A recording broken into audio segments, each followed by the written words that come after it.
The problem with being one such as myself who can make years compressed into mere hours is that sometimes you stop for a moment to rest your pick and wake up a day later to discover that your little prank has been a bit more severe than was intended.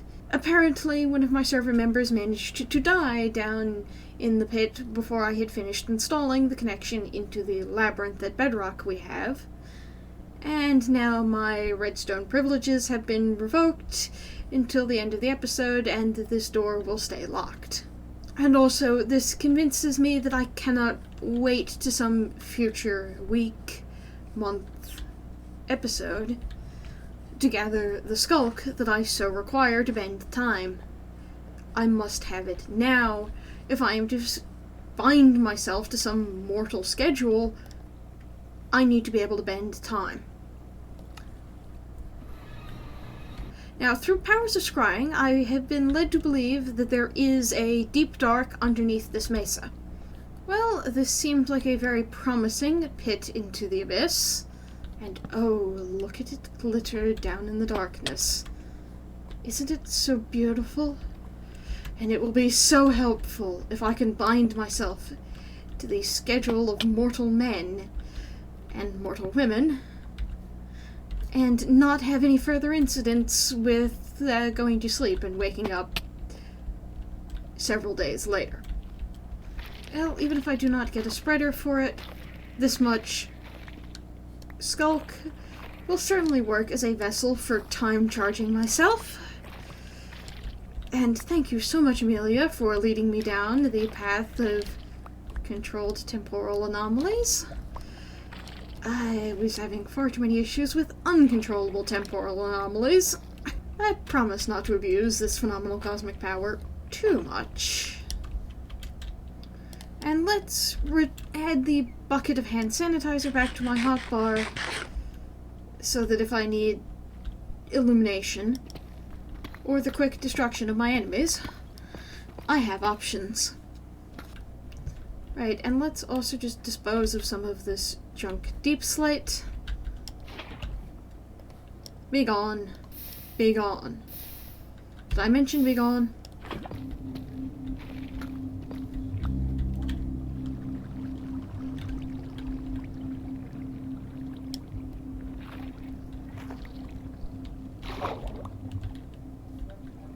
It's underwater.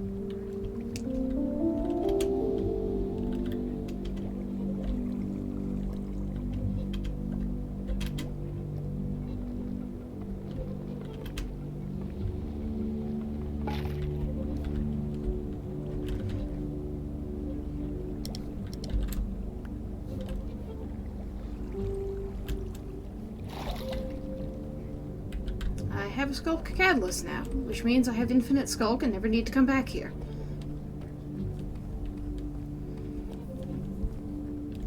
This is very good. And now let's just leave my horrifying tangle of unlit cave. And despawning deep slate.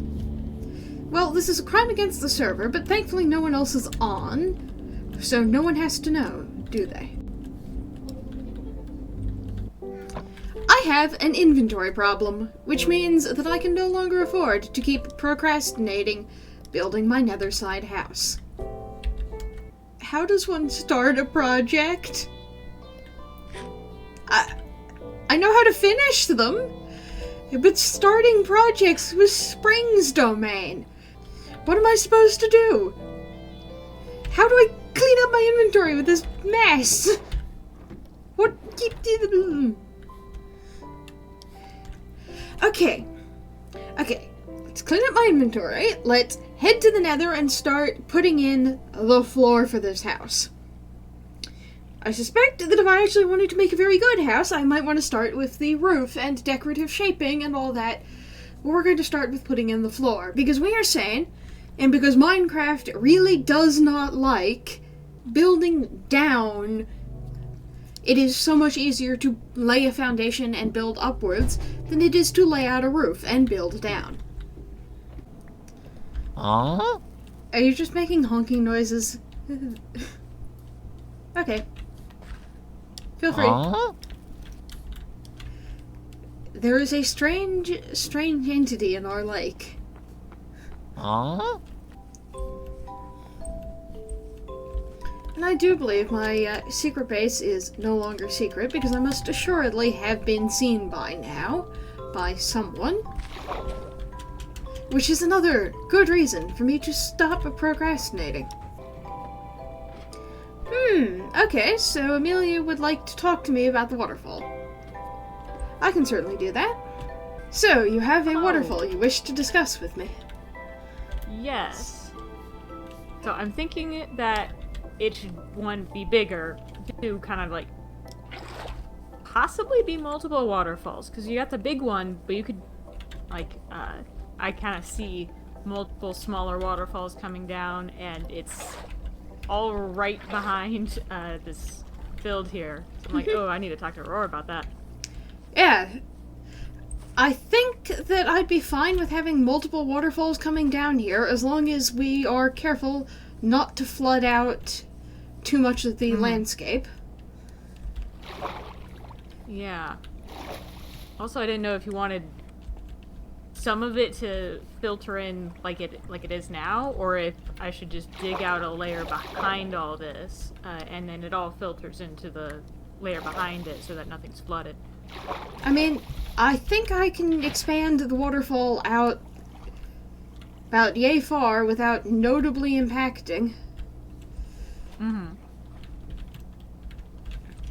I was thinking of shaping it some so that it can, like if there was a rock jutting out right here, it would be a barrier for this waterfall, but there could be multiple, like beside it, stuff like that. Feel free to experiment with these sort of things. I just would like any of the water that is ending up in my temple to end up into the two aqueducts, if you know what I mean. Yeah. And what about any waterfalls going into the pond? I think one of the tricks might be to figure out how to connect down to the bottom what that looks like. And I'll put in another, if you think it would look better with a couple different waterfalls, I'll work on how it would connect at the lake end, and you can figure out how to decorate it up here. Yeah. I'm looking at this edge right here that it kind of curves up to the path, which is another thing I wanted to talk to you about, this kind of area with the portal, because I want an elevator kind of reaching to the top from this door, and I'm trying to connect it because it's just tunnel spaghetti at the moment. Well, if you would like an elevator drop shaft installed, I would consider that a valid service that I'm selling at my shop. I have this shaft already. If you know anything about redstone, I might. Wait, no, it's not a redstone one. It's not a switcher. Yeah. So it's just the drop. Yeah, and I do know how to install water elevators. Though I don't suppose you have any kelp. I don't have kelp. What does the kelp do? Make it so much easier, so much easier to install a water elevator. Alright.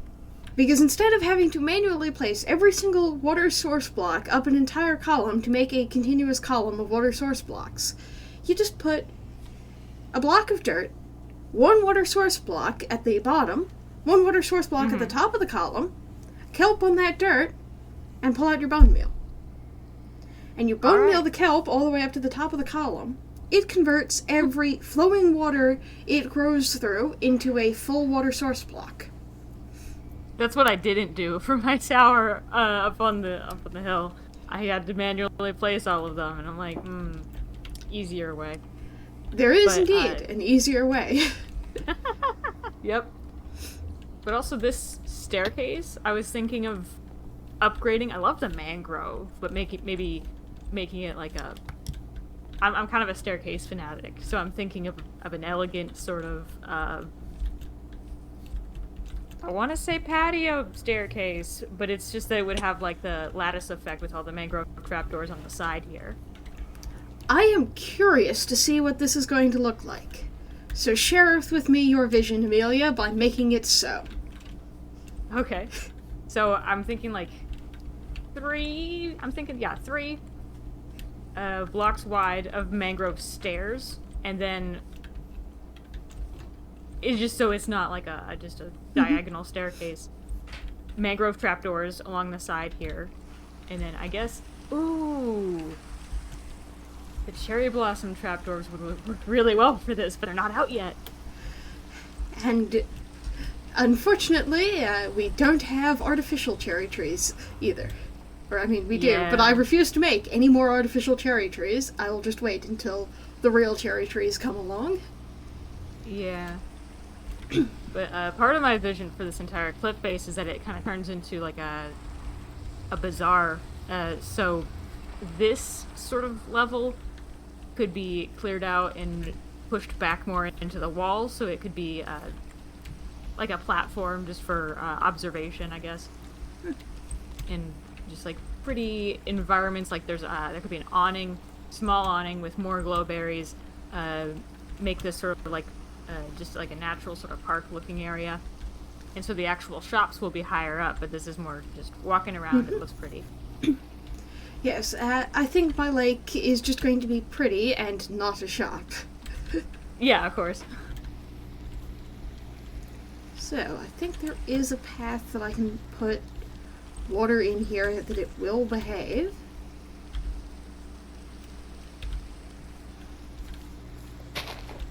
But just to ensure that it's going to stay behaving, that's going to flood out my sugarcane here, but this particular sugarcane can go.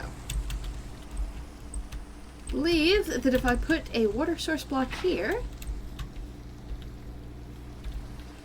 that did not work. There we go. Alright. Let's just clean up some of the water that is spraying out in ways it shouldn't. Now I can remove that, and it still works. So all I need to do is make sure that the water flows directly into this source block without interfering with anything else. Yep. Nice.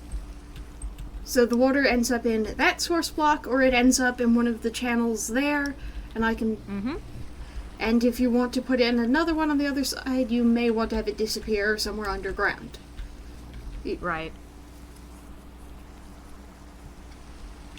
But there is room for water to disappear mysteriously underground around here. We have enough caves. True.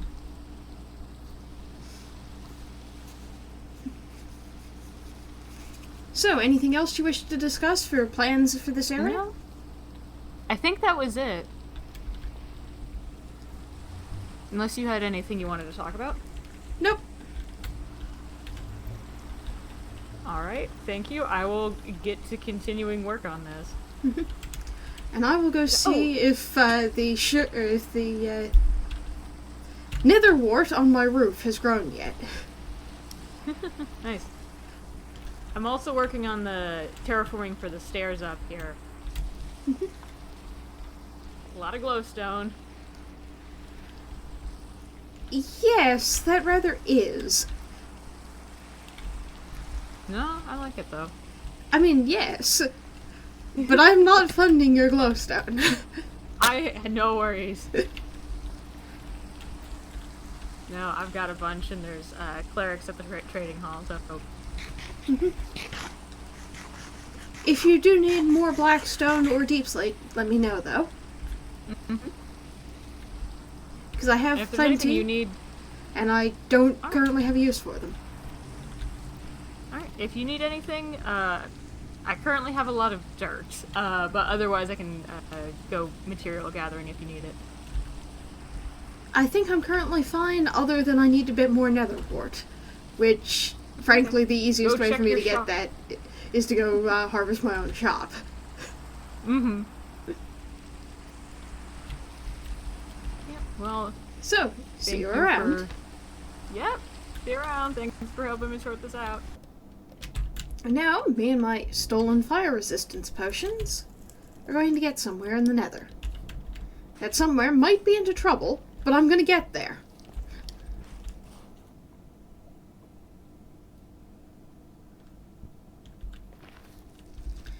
And mine paths have been messed with, such that I can no longer follow my own trail back. Thank you.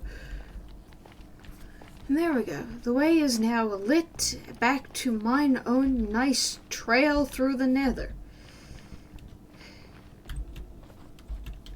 I do intend for my bridges to be significantly prettier than this in the final form. But beginnings are awful and terrible, and that is why they are Spring's job, not mine. And now, here we have yon space for my house. Phew.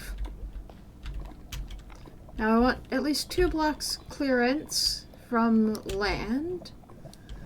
Now, do I wish to be flush with lava, 1 block down from lava level, or 1 block up? I may be about, however, to lose some of that because I would like to put in a decorative border. So, oh well. There is an endless supply of nether brick. And that is 1, 2, 3. No, that is counted correctly. So we are doing my house in lumps of 5/7. 5 block internal, 7 block external, which happens to also produce this lovely 2 blocks gap, 1 block pillar on walls where I actually will be doing that. Which is not how I'm intending on doing the ground floor at all. But I will use this on later floors and mapping out where the pillar, or mapping out my grid here on the bottom floor still makes it a lot easier to see what I'm doing. Yes, yes, I can hear you, lava. Beeth quieter.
And I have discovered from chatting with mine server members that there is in fact a recipe by which saddles can be crafted here on Unorthblocks, which means that my Strider woes shall now be solved.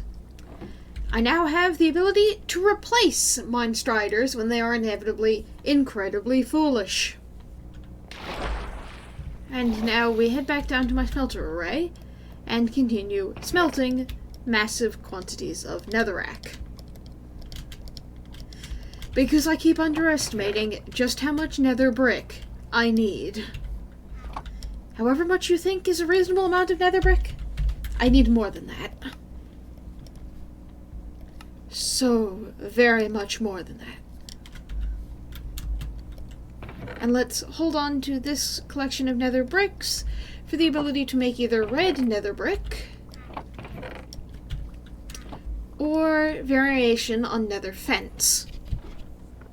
Because now that we have almost laid out the floor out in the nether, it becometh time to add in decorative bits. And the true advantage of nether brick is that it has both fence and wall, which means that one can play all sorts of games with how the texture flows through a build. And it would very much help if I were actually prepared for what I was doing. But I'm not, so we're just going to keep building. And do I have sitting around here enough stone? Yes, let's add a stone cutter to the collection of stuff I am bringing with me to the Nether, so that I can make my decorative blocks on site. And I don't have to keep making a commute all the way through the Nether. That said, I am sick of making this commute through the Nether. I am adding soul speed onto my boots. I do not care that this is a bad idea. Now, let's see if I can figure out how to do any of this build a front door business. Just how much of a nightmare have I signed myself up for? The problem is not building in the Nether. The problem is starting a build. You know what? Let's do the easy part first, and that is put in the curve of the roof, and then I will figure out how to decorate the rest of this nonsense. Be quiet, Hoglin. I know I said that working from the bottom up works a lot better with how Minecraft wants you to build things, but working from the top down helps so much for, if you have the roof, that provides the shape that governs everything else. And the roof is the one part of this I already know how to do, because people liked the roof I put on the community house, and so I'm just going to do that again, except cooler, because it's in red nether brick. I'm going to lose so much of my build to the lava that I'm building this over. Oh well. Good news. It's really easy to get more netherrack in a hurry if you need it. And I may have laid out a grid of warped stem pillars, but a lot of those will be removed in the final house to create open spaces. And all of the exterior wall on the first floor is going to be nether brick. It's the second floor where we're probably going to be pulling in the warped pillar design. And I have just realized this is going to make it very inconvenient to put a door on here, because it is because this is odd base symmetry as per making life so much more convenient in everything except putting in doors. Why must Minecraft doors be the bane of my existence? Why must my base be full of angry hoglins? I mean, I understand exactly why. I built it in the Nether. But still, be gone! You know what, I'm just gonna chug the potion of fire resistance before I do this maneuver, because I foresee ending up in lava in my future, and I don't like it.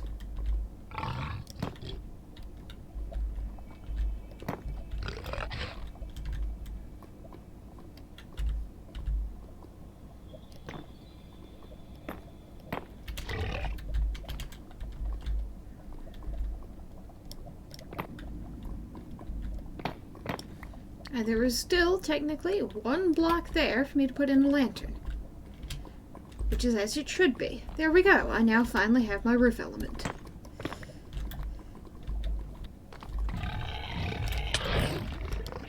Though, did I mention infestation of angry hogs?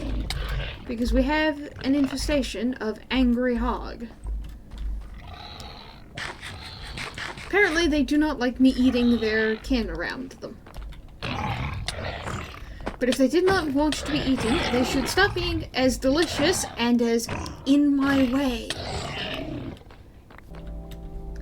Okay, given that I appear to be out of fire resistance pots and arrows, and my shield is broken, now seems like a great time to procrastinate getting any more work on this done. Especially with my wandering backwards into lava, so let's just take my remaining inventory and go back to the normal world again. Forget even trying to deposit. Actually, with the hoglins interacting like that, let's leave behind some building materials and take back some stuff that does not need to be here. And back to the normal world again, where I will find something else to do and procrastinate building any more of my house for another episode. Goodbye. Nether, I am done with thee for this episode. But doesn't that look amazing out in the distance there? Just that single glowing blue light. Ooh, okay, I mean, the backdrop of that nether ocean against my house. But, look at it. So bright and dark simultaneously. And I imagine it will just grow even grander as this continues. Goodbye, Internet. Thou will hear from me again. But as the phantoms enter stage right, it is time for me to exit stage left.